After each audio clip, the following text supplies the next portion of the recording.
No. Don't you dare let that little rat dog piss on my walkway again. Ignore him, Print. He has no idea who's doing that. Well, it was one of you. A Man Called Otto. What intrigued you about doing this and telling this story for a North American audience?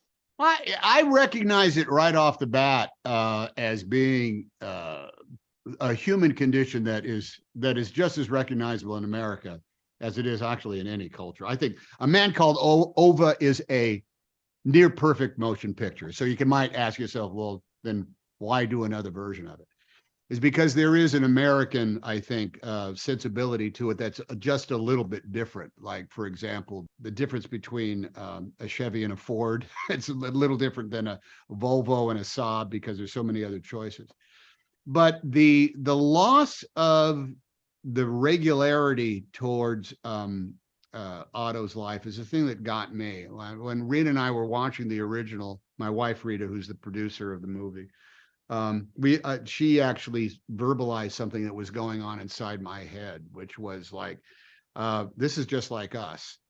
And transposing it to America, to the United States, had a slightly challenging aspect of it because we don't have the same social structure, but we do have the same desires as anybody else. And that is what's right, what's fair, and what's the difference between solitude and loneliness. And I think to be able to play a guy who's going through that, and with whatever countenance that I can bring to it, that it, on one hand, it seems, well, that's, I know how to do that. So I think the journey can be, simple enough, but it ends up being fraught with the danger of either, being real and recognizable, or just touching lightly on it and hoping people figure out that, filling the boxes and punching in the numbers so they have a reaction. It has to be, you have to feel that, the difference that Otto has when he greets these people at his front door constantly that are both the worst thing that he wants to deal with, but the best thing that's ever happened to him. Mr. Haynes, what is the trait, what's the ingredient that you look for when you're playing a character, when you say yes to a role? Something that I recognize, saying yes is actually relatively easy because I know what the guy's going through. I know, I must say, I never have a problem, I think, in being able to motivate anything that a character does in it, because if it wasn't there from the get-go, I would have had to say no to the movie to begin with.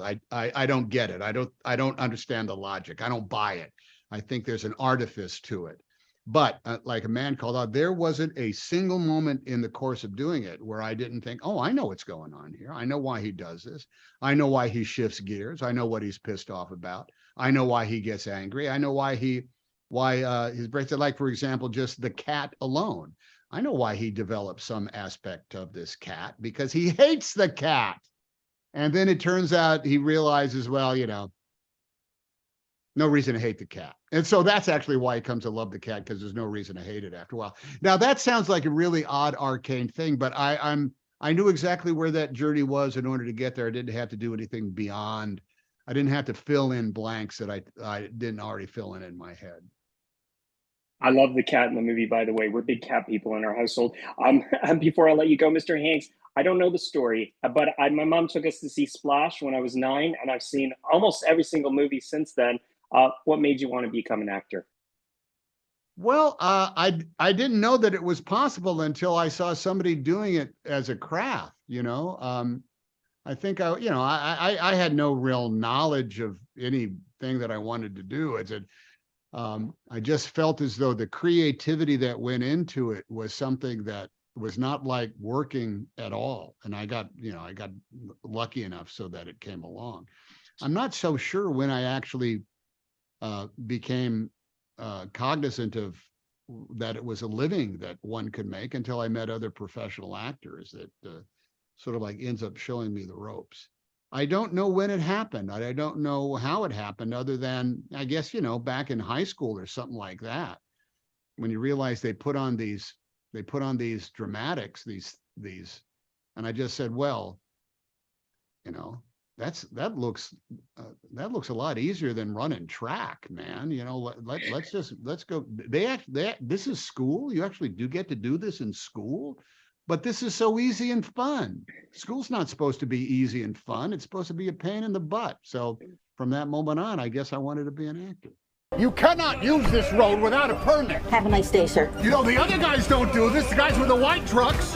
How come it's always you brown guys? And I don't mean that racially. I'm sorry I didn't get him here earlier. The whole neighborhood is falling apart these days.